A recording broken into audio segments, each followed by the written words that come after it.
This is the Morning Drive Podcast from Double T 97.3, presented by Cantex Roofing and Construction. I'm Mike Hebert, owner of Cantex Roofing and Construction. Every day is game day, and we'll get it right when it comes to your roofing, construction, windows, and mirrors. Call Cantex Roofing and Construction today. Together, we are one serving you. We get this from the Yates Flooring Center chat line. Hey, Coach Gerlich, hope you are listening this morning. She is a listener of this fine radio program, by the way.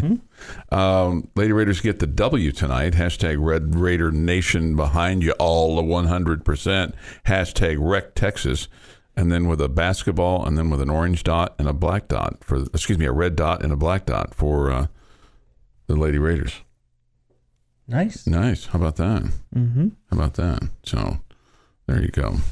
All right, 6:31 this morning here on the Morning Drive. Thoughts, comments, Yates Flooring Center chat line. Go to WT973.com for that, or the mobile app. Visual Edge IT hotline is open too at 806-771-0973. How about Pop Isaacs with a nice little honor yesterday? It's not so little. I mean, Big 12 basketball player of the week, so that's really cool. He was named that yesterday by the Big 12. He was had a career high of 28 against Sam Houston, and then had a pretty good outing the other night. So that's pretty cool. It's the first weekly conference award for him. And 49 points in 2 games. Yeah, it's quite a week. So he's been playing well of late. His outside shot's starting to get going, and his team has needed it. Had 21. Against North Alabama on New Year's Day. So that's back-to-back 20 points or more for the first time in his career. So it's good. It's good to see him feeling a shot, so to speak, right? That's what you want. Yeah. He did share that with Raekwon Battle of West Virginia. But still, they're pretty happy about, I'm sure, his play and how things are going. It's just hard for you to imagine, this team reaching their potential without Pop Isaacs being a big part of it. And his offense kind of, being one of the leaders offensively. I mean, I feel like you have other scorers on this team than him, and I thought he would lead the charge, and he's up there. But there are other options as well. But it's just hard to imagine them being really good with him struggling with the shot. Sure. So finding it, and maybe he's found it. Maybe it was delivered to him by Santa Claus on Christmas morning. Put in his stocking. Hey, we're going to find your shot for you. Okay. There you go. Really haven't had a chance to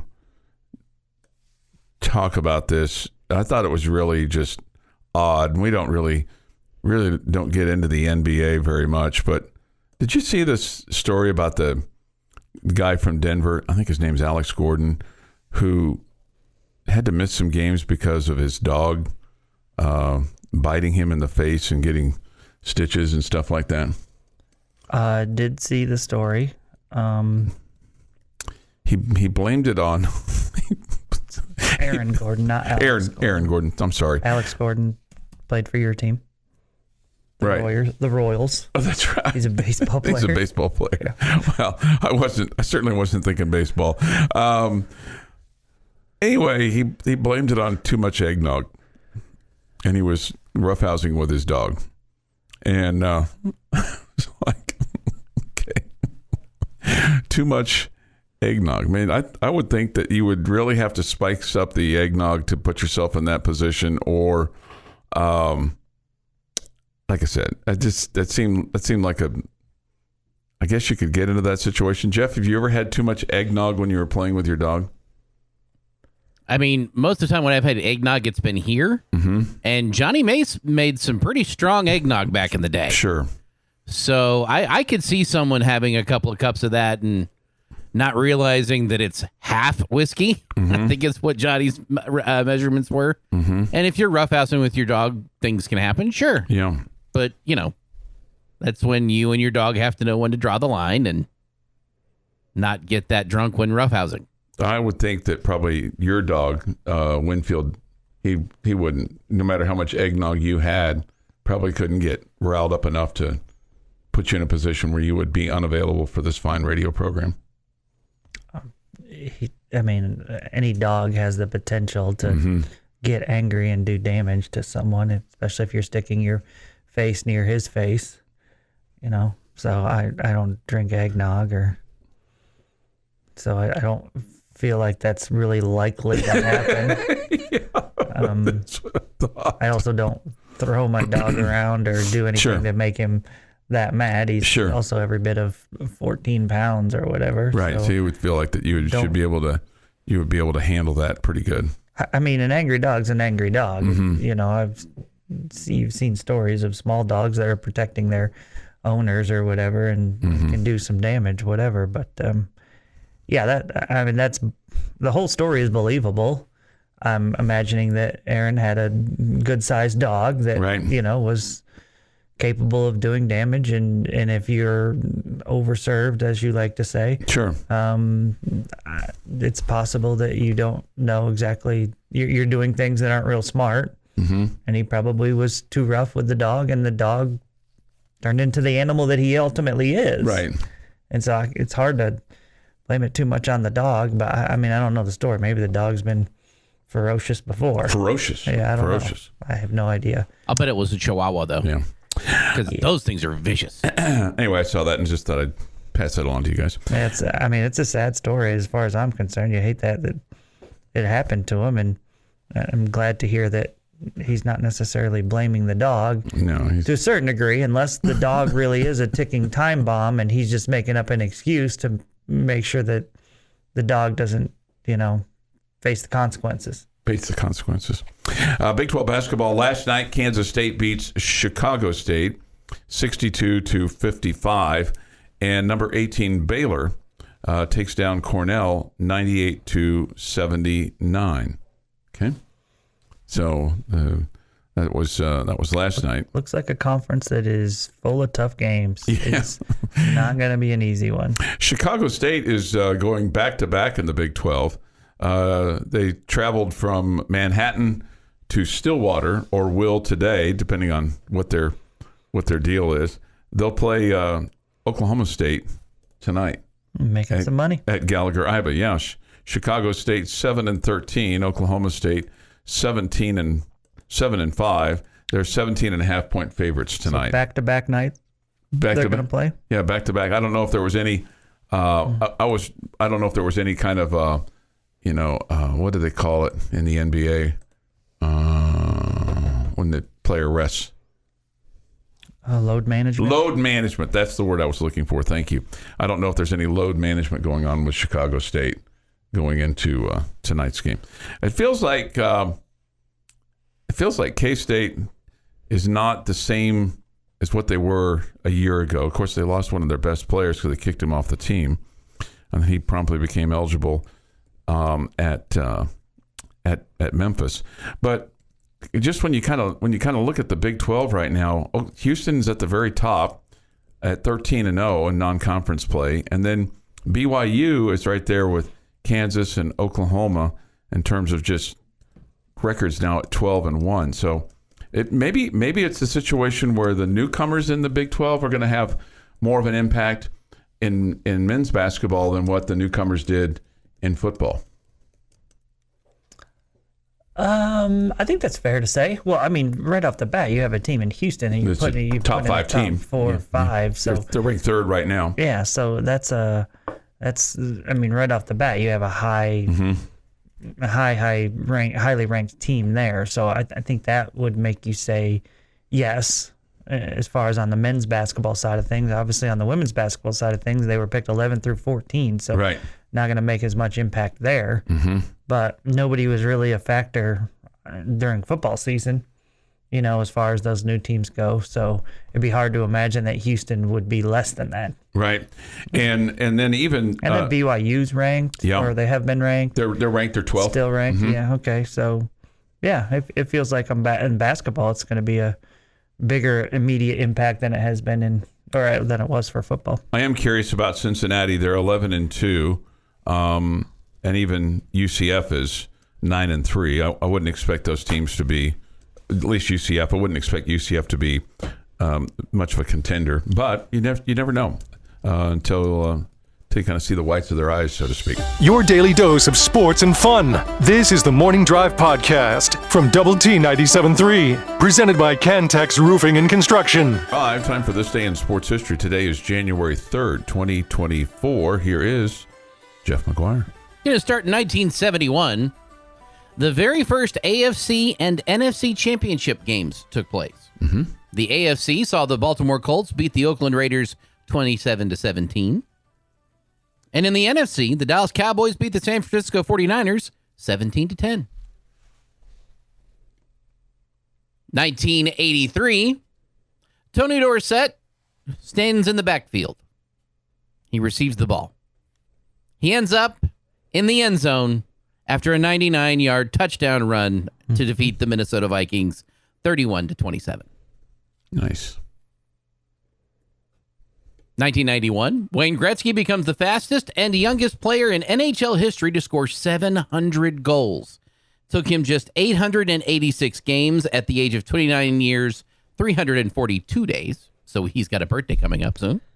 As good as he was, I'm actually surprised it took that long. Yes. I feel like this time of year, almost every day, we could have a Wayne Gretzky moment. He's the Babe Ruth of hockey, yeah. Where, we could probably talk about Babe Ruth every day in this day in sports history. Okay. Yeah, there's a lot I don't do because we talk about so much Babe Ruth during the summer. Okay. 1993, the comeback. This is when Jamie and I are on opposite sides of the world. Buffalo Bills come back from a 32-point deficit to defeat the Houston Oilers 41-38 in overtime in a wild card playoff game. The greatest comeback in NFL history. That was fun. Not if you were an Oilers fan. And in I didn't know that you used to be an Oilers fan. I was up until someone mentioned he was going to be moving the team. And that is when I became a Cowboy fan. Okay. You switched your allegiance, huh? Well, I no longer had a team. Oh, that's fair. My team and I was darn sure not rooting for those people He anymore. was a free agent. He was free agent. He was allowed to hit the transfer portal. He was in the portal, which, by the way, the portal door closed at midnight. Oh, good. So if you were thinking about it... Dang it, I missed my chance. Yeah. Well, you always have a chance, I guess.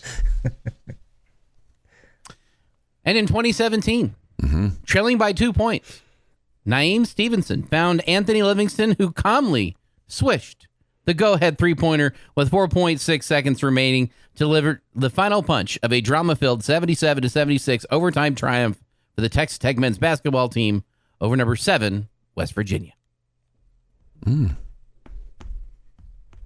Anthony Livingston, I'd forgotten about him. One of the best headbands in Texas Tech basketball history.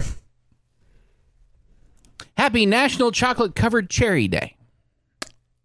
I like cherries. I don't know that I've ever had a chocolate-covered cherry. I'll take the chocolate-covered strawberry. Yeah, I'm with Jamie on that. Yeah. Over the chocolate-covered cherry. Yeah. Now, if we're talking about cherry cordial, where it's got the sugary cream in the middle of it too, that my grandfather gives those around Christmas time, like if you go to his place. Okay. Usually in the freezer. They're really good.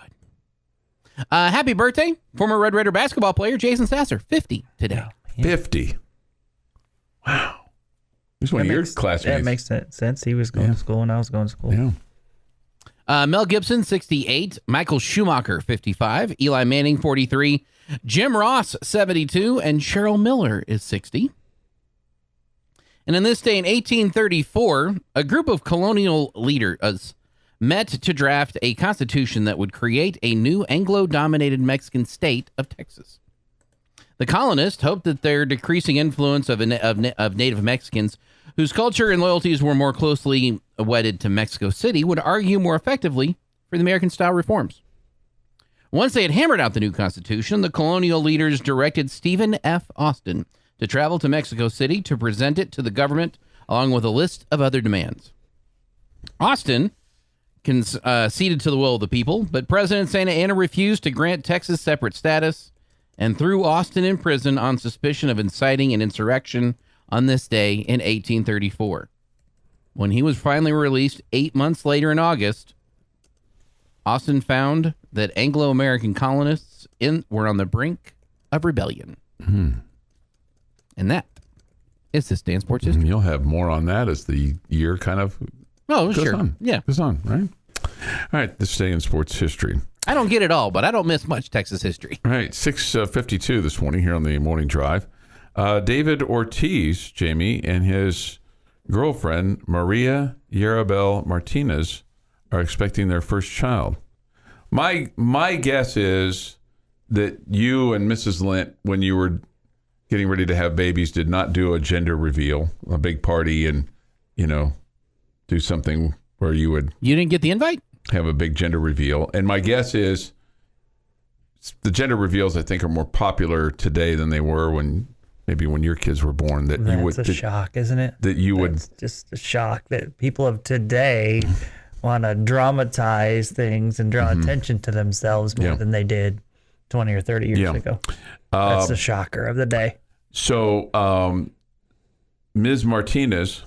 We did not do gender. We didn't even find out until the babies came out. So until the babies were born. Yes. Yeah. Okay. Mr. Ortiz and Ms. Martinez decided to do a gender reveal. And what it was going to be is Ms. Martinez was going to throw a baseball and David Ortiz was going to swing and hit it. And then the ball would explode and it would either reveal a boy or a girl, pink or blue. Okay. And instead, it just revealed steroids. No, it did not. It did not. Steroids flew out of it. That's funny. He swung and he missed. Okay, and then when the ball hit the ground, the blue came out of the baseball. But the point was, he swung and he missed. He got jammed inside. I've heard that. She really spots her fastball well. So. We'll probably reach. There's a lot of swing and miss to his game. There's something I really want to say here, but he should have had Mariano Rivera throw it, and then he wouldn't have missed then.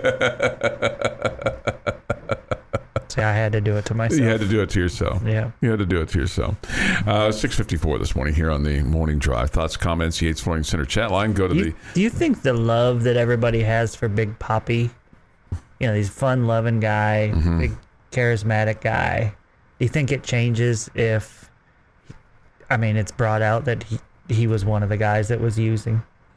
Just like, do you think the love that the Ranger fans have for Pudge, do you think that changes if we just don't all ignore that? I think with both those guys, so much time has passed in terms of kind of how they're endeared. Yeah, I'm not saying bring it out now, but if it was brought out then, like it was brought out then with other guys in the Mitchell Report. Yes. If we didn't ignore it, David Ortiz would not be on TV. Yeah. And Pudge would not be. A-Rod's still on TV. Well, he's done way worse than Big Papi. Yeah, I think even Yankee fans like Big Papi. It's just, he's a good guy. I think there would be a step back from what it is now, where he's like universally beloved. It would be, we love him, but he used steroids. I think that's how it would go, because he is such a fun-loving, fun-natured guy that's the kind of guy you want to hang out with. But A-Rod, he plays his arrogance well. It's kind of his stick. You just kind of accept it and go, that's A-Rod. And David Ortiz, I don't think he would be as beloved or lovable. I think you're right on that. And I think that who he is a little bit. I think he plays off of that quite a bit. I think he's universally loved for just his character and his demeanor. The Morning Drive podcast from Double T 97.3 is presented by Cantex Roofing and Construction. Good morning with Jamie Lent and Jeff McGuire. I'm Chuck Heinz. We'll have Lady Raider basketball for you on the air tonight. They take on Texas. 5:30 the broadcast time, 6 o'clock from United Supermarkets Arena. We'll have it for you on 100.7 The Score and 107.7 Yes FM. Look forward to that. the last time that the Lady Raiders started conference play at 2-0, they beat Oklahoma State on January 4th, 2012 at 58-53, and then beat Missouri. They were in the Big 12 then on January 7th, 2012, 69-63. So that's 12 years ago. Okay. Last time you started 2-0. The last time that you started 1-0 with a road victory was 2013. So it's been a little bit of a struggle for this team. Last year, Tech won at home on January the 18th over Texas, 68-64, and then lost about 2 or 3 weeks later, February 8th, lost down there 80-71. Okay? So the overall series more than favors Texas, 78-32, but in the last 6 years, it's been 3-3, and prior to that, you'd lost 4 in a row or more. That's what. When you say 6 years, it's 3-3 at home. No, in the last 6 meetings, I should say. 6 meetings. Last 6 meetings. So the last 3 years, you're 3-3. You won at home twice and won away once. Mm-hmm. Okay. So what's your confidence level for tonight? I think it grows if Taylor Jones isn't playing. So if Taylor Jones isn't playing, I'll say 65%.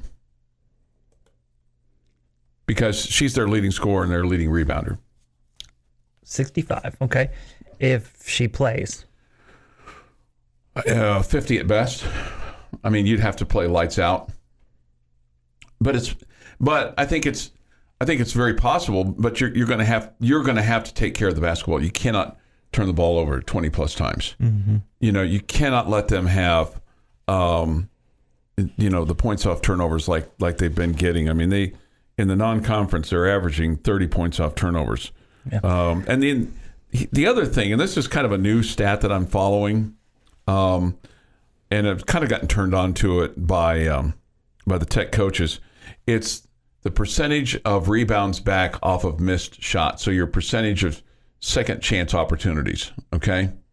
So Texas right now, they get 52% of their missed shots back. They get 17 offensive rebounds a ball game on average. Big number. That's a big number. Lady Raiders right now are getting 14 offensive rebounds and getting 42 of their shots back. The Texas opponents are getting 28. So what's the national average? Or I have what's a no good idea. number? That's a great question. I don't know. I don't know what the. I know that if you're going to use it, you kind of need to know, like, are we good at it or are we bad at it? Are the Lady Raiders, is that number of 41%, whatever you said, 42%? That's a really good number. What I was going to tell you is the goal for the Lady Raiders on Saturday against Houston was to hold them to 25%. I feel like that's a big number. I feel like 41% of all missed shots that you get a rebound on. Mm-hmm. I think that seems extremely high to me. I would think if you were getting 1 out of 3 misses back, mm-hmm. that's a good solid number. You're getting 11 second chance points a ball game, but Texas right now is getting 18 second chance points per ball game. That's a big number. You can't give that up. So here's something I'm going to tell you that's going to be a little bit out there. Okay. Watching the game on Saturday, I kind of hated to see Jada Wynn have her like big time coming out party against Houston, because I feel like you could have used it more. Yeah, against Texas. Yeah. And I feel like it opened the eyes of the rest of the conference and saying, hey, this girl can really stroke you from outside, and so we have to make sure that we're not doubling off of her or whatever, leaving her open, and so there's no kind of element of surprise where they kept saying during the game, this girl averages 3 points a game and now she's got 20 points or whatever. You would have loved that. You kind of need one of those when you're pulling off a big upset against somebody. And well, she had I know she's shot it well of late. I get it. Yeah, I get it. But I mean, that was a little bit eye opening. Oh yeah, no doubt. I mean, and she has gotten better as the season has gone on because she had a good game against UC Irvine against her dad's team. Her dad's an assistant coach for UC Irvine, and Tech had won that game 60-54, and she'd had a good night. The other thing is she had been injured in the off season, and so they've kind of expected her play to get better. Sure. As we've kind of progressed with the season, trying to get into basketball shape and getting her confidence up, and the other thing that they really wanted to see on Saturday is you've been too much of your production from a point standpoint was coming from Bailey Maupin and Jasmine Shavers. And so they needed a third player to really kind of step up, or somebody to step up to kind of relieve that pressure from Shavers and Maupin, because they were at almost 50% of your production. Yeah, Kyla's still right around double figures. She is. So Kyla's at 9.9, and where you're getting a lot with her is her rebounding. I mean, she leads the team in rebounding. She's averaging almost 10 a ball game, and she gets a ton of offensive rebounds for you. But like right now, if you look at the three sophomores, Maupin, Shavers, and Jada Wynn, who's a sophomore as well, they account for 61% of your 3-point makes, and they account for 75% of your free throws made. So they got to have some extra help, and that's got to come from Jordan Merritt, Elena Enrique, because those are the other two that are playing the most, and then Logan Johnson, the freshman. I think they really like her. They really like her. So we'll see what. So I think you have an opportunity tonight, but I think you've got to play really good. You can't get down in the first quarter like they have been doing. They didn't do that Saturday in Houston. They did a great job coming out and they want to be the team that kind of hits in the mouth first.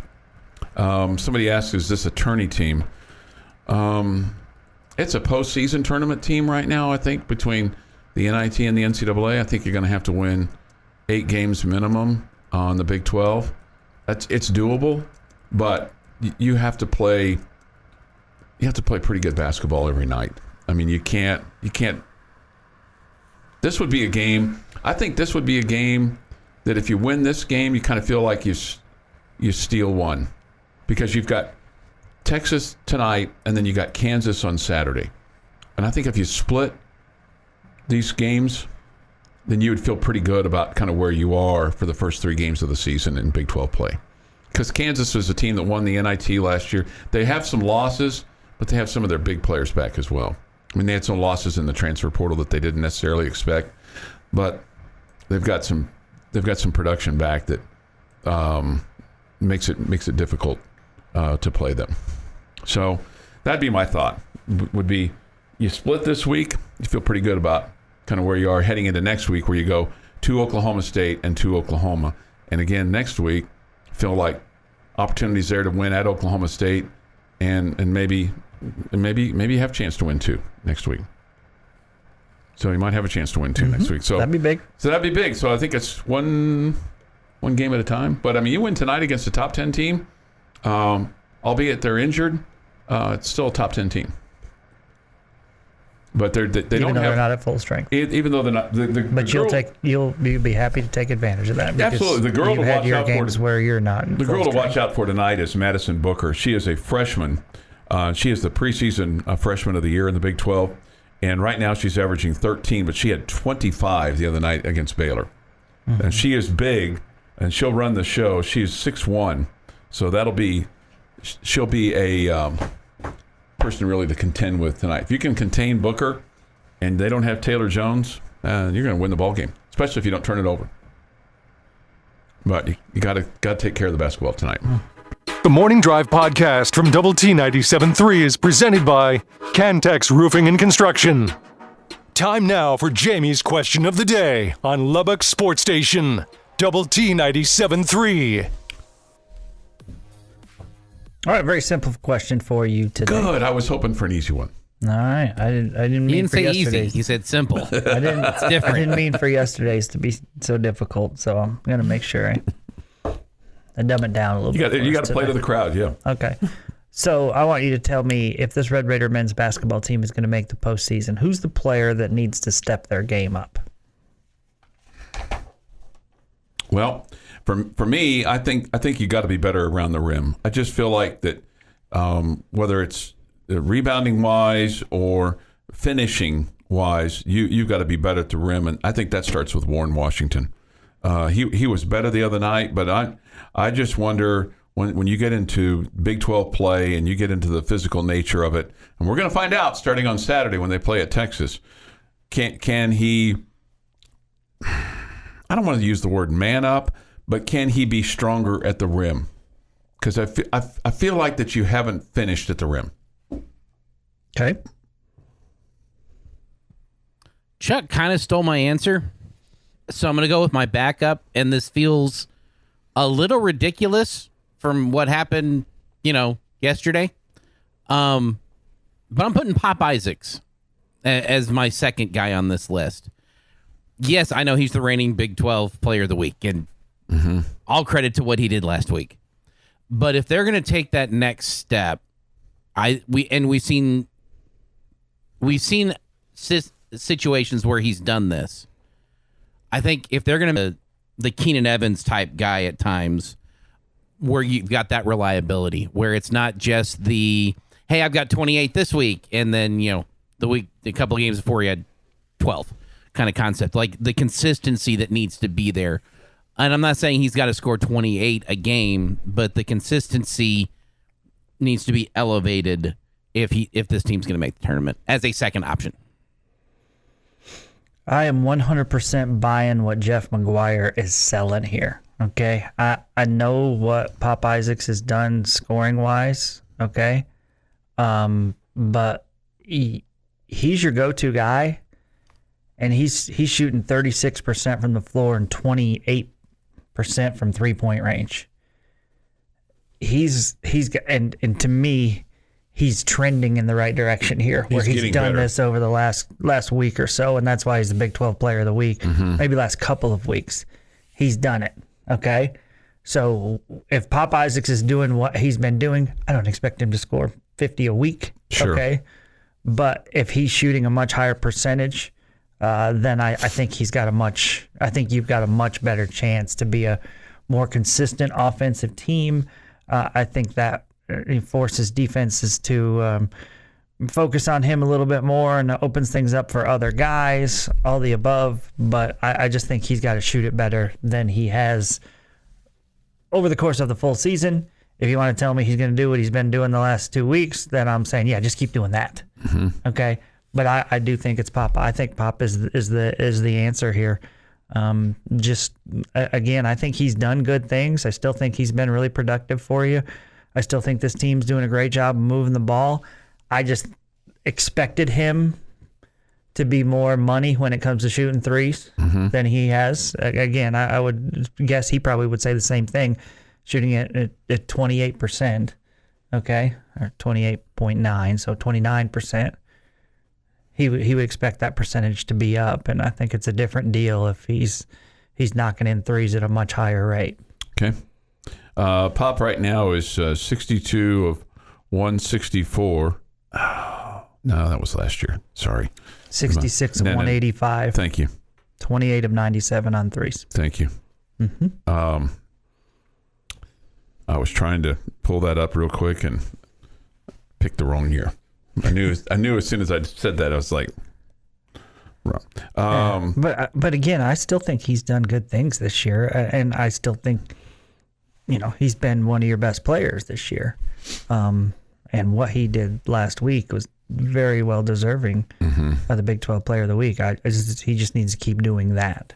Somebody says he's already trending man, which I think Jeff alluded to that. I think I used that word. Yeah, and you did. And this person points out 11, 9, 19, 18, 28, and 21. Hey, it's not all about the points you score. It's how efficient are you doing it. Okay, you want your guy, your leading scorer, to be shooting better than 35% from the floor.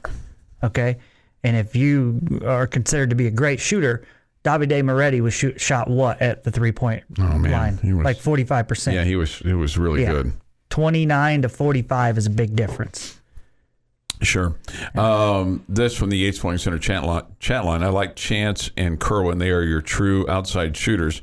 I like Pop for penetration and good outside shots. Mm-hmm. I think Pop has done a better job of putting the ball on the floor and getting to the rim this year, and you can see that by the number of free throws that he's shot this season. He's second on the team, just one behind Joe Toussaint.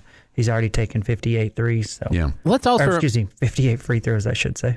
Let's also remember that if Pop were to continue his incline, you're also inclining on your competition that you'll be facing. It's no longer the non-conference schedule that you could take a nap with. Mm-hmm. So him even just staying where he's at now would be an incline when you factor in who you've been facing. Yeah. And who you're going to face with Texas and Houston and Kansas. I mean, we can go through the list of the Big 12 teams that are in front of you, that if he just continues to do the 21 points a game, I would consider that him playing better than he has been recently, because you rewind that type of play, he's getting 40 a night. Did you say, as Pop goes, so go the Raiders? Did I say that? I think, or no, I'm sorry. He says, do you say, as Pop goes, so go the Raiders? It doesn't have to be that way, because I think you have enough talented players around him. Mm-hmm. But I definitely think he's a key factor in that. Like, most times when he's shooting well, your offense is probably flowing pretty well. Okay. Yeah. And then somebody says this from the Yates Flooring Center chat line. Robert Jennings needs to step it up to give Washington some rest. He's a lot better if he's rested. Yeah, that just kind of adds to Chuck's point about in the post and being physical and being able to handle Big 12 play and all that. I would include Jennings into that conversation. Mm-hmm. I've been happy with the way he's been, it feels like, getting more minutes and earning those minutes and being physical and being a presence in there. So I hope he keeps trending in the right direction too. And then somebody on the chat line had mentioned the two shooters, and they're definitely X factors for this team in McMillan and Walton. Mm-hmm. They definitely are. It kind of feels like you don't need both of them on every night, but you need one of them. Yeah. You need one of them to be knocking down threes. Mm-hmm. This person says this. I think this team is at least a second round NCAA team. Mark it down here. Okay, I'm going to do that. Okay. I'm gonna mark it down. I'm gonna put it in the big book, and we'll see what happens. I've discovered some things in the big book that I've got to go back and look at. That some things I said, okay, we're going to do this, at least a couple things, and then I've got something I've got to make sure I put in my big book for Groundhog Day. That if I see my shadow, do we have 6 more weeks of basketball season for both the Red Raiders and Lady Raiders? If you see your shadow. If I see my shadow, okay, we'll have 6 more weeks of basketball season. You realize you work in a room with a bunch of lights? There's almost a guarantee you will see a shadow. I know, but I mean, I would go outside and I'd get out of the trees. And I got to make sure that I'm not in the parking lights too, right? And that it's not noon. What time does the... Are we bothered by the fact that, what's his name, Puxatawny Phil or whatever? Right. Is getting more pub than you? No, I'm not bothered by that. No, I'm not bothered. I mean, we're trying to steal his limelight. Yeah. I mean, that's kind of his deal, man. I know, but we talked about last year. We have Prairie Dog Pete too. I mean, like, we got a local guy that you're jumping in on his credit there. I'm not talking about 6 more weeks of winter. I'm talking right. You're talking about 6 more weeks of basketball. 6 more weeks of basketball. Okay. That's what I'm talking about. Somebody says this: will you be wearing a shirt or not when looking for your shadow? It'd be a little chilly outside to probably would be go without a shirt. I'm not really in the shape that I want to be in right now, so I'm not in shirtless shape right now. But I'm gonna get into shirtless shape. I just want you to know that. Your daily dose of sports and fun. This is the Morning Drive Podcast from Double T 97.3, presented by Cantex Roofing and Construction. Drive. Good morning with Jamie Lent, Jeff McGuire. I'm Chuck Heinz. Great to have you with us. Yates Flooring Center chat line is open. Go to the Double T 97.3 mobile app, presented by Happy State Bank, and you can participate there. We missed something in this day in sports history. Not that we're going to get everything in this day in sports history, but 62 years ago today, they broke ground for the Astrodome in Houston. Okay. They have a little banner made in cursive, written "World's First." Well, it's not cursive; it's script. Maybe my cursive. World's first air-conditioned domed stadium groundbreaking, January 3rd, 1962. And you know how they did it? Instead of using shovels, you know what they did? They used those sporks that Jeff was just talking about. Nope. They used Colt 45s and they shot them into the dirt. Okay. I hope they made sure there weren't any rocks in there. Go, bing! And then get one of those.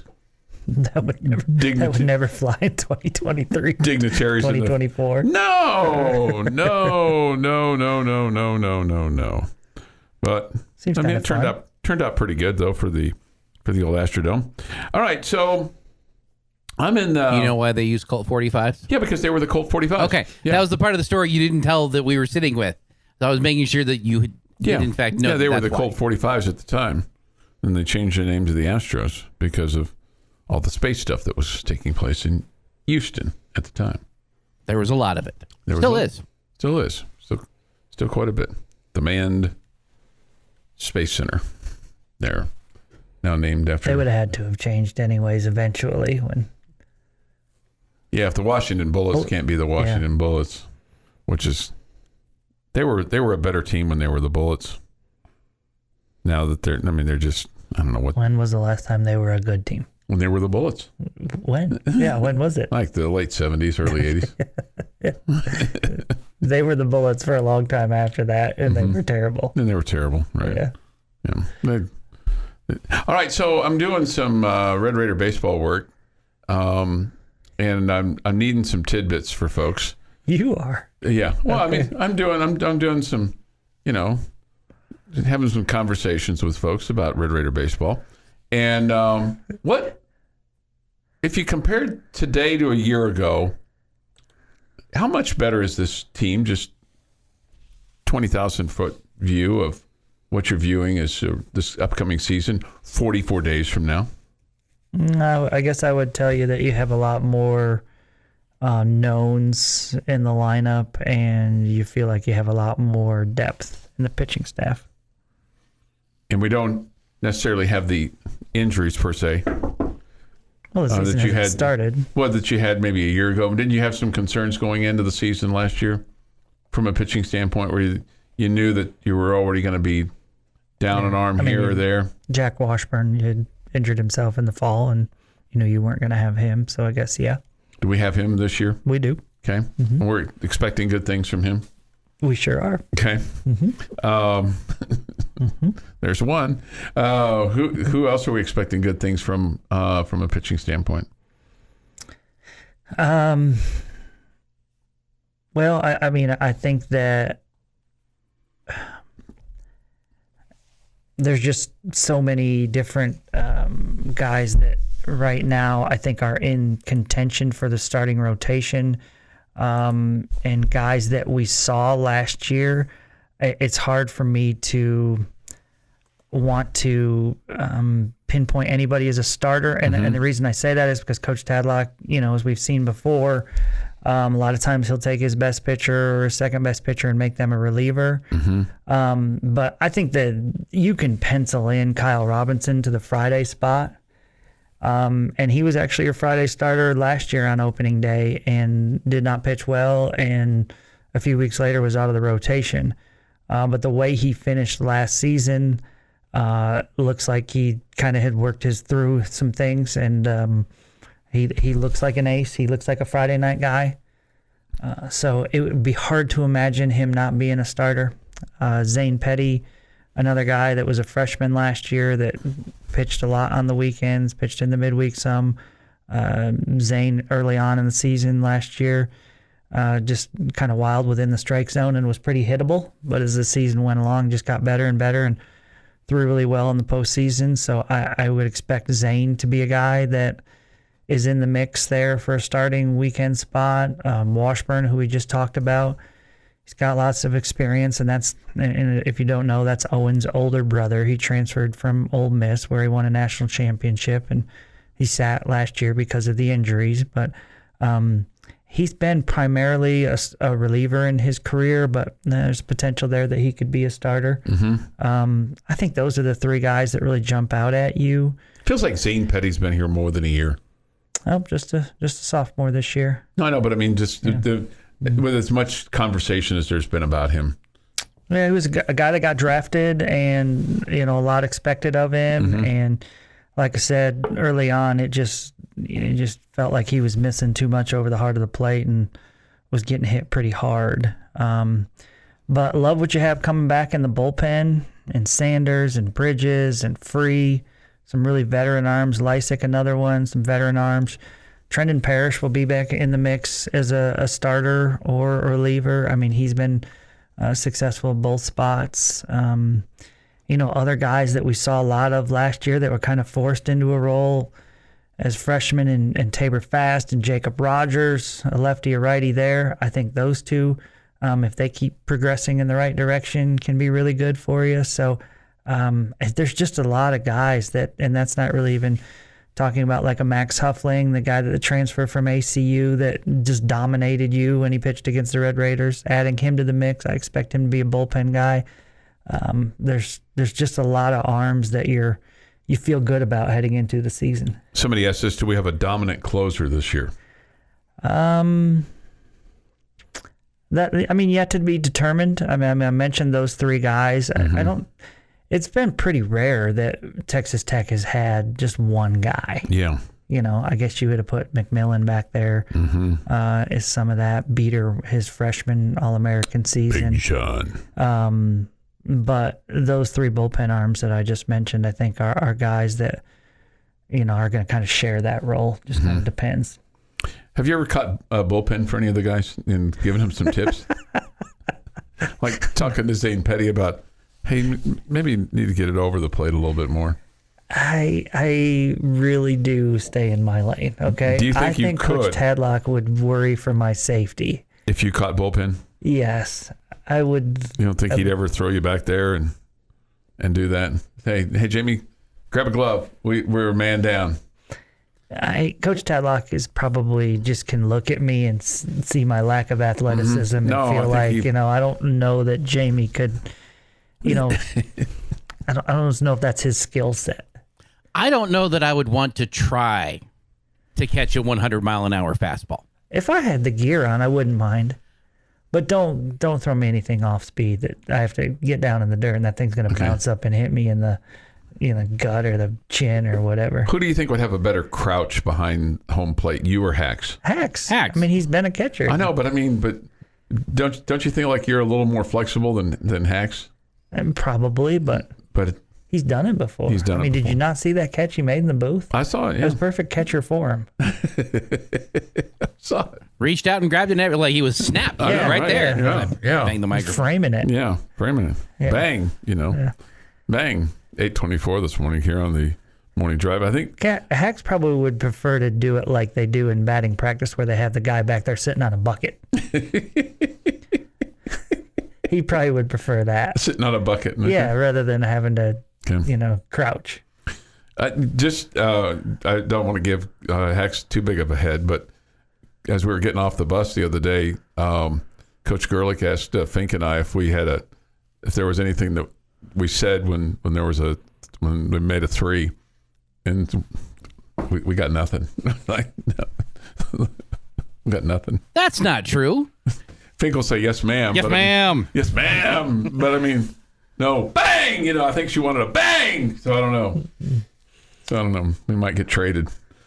Well, we can't all be Jeff Haxton. Jeff Haxton. We need some minions too, right? Right. We're definitely minions. I mean, if we're not just mediocre, who's to judge Hax by and say, "Oh, wow, he's so greatness. much better"? Yeah.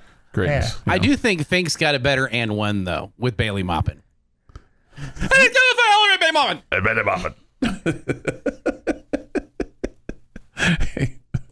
He gets excited. That's for sure. Somebody said this would love to catch bullpen for Tadlock. Okay.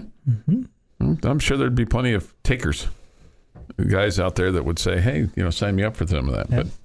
But you're very comfortable in your role.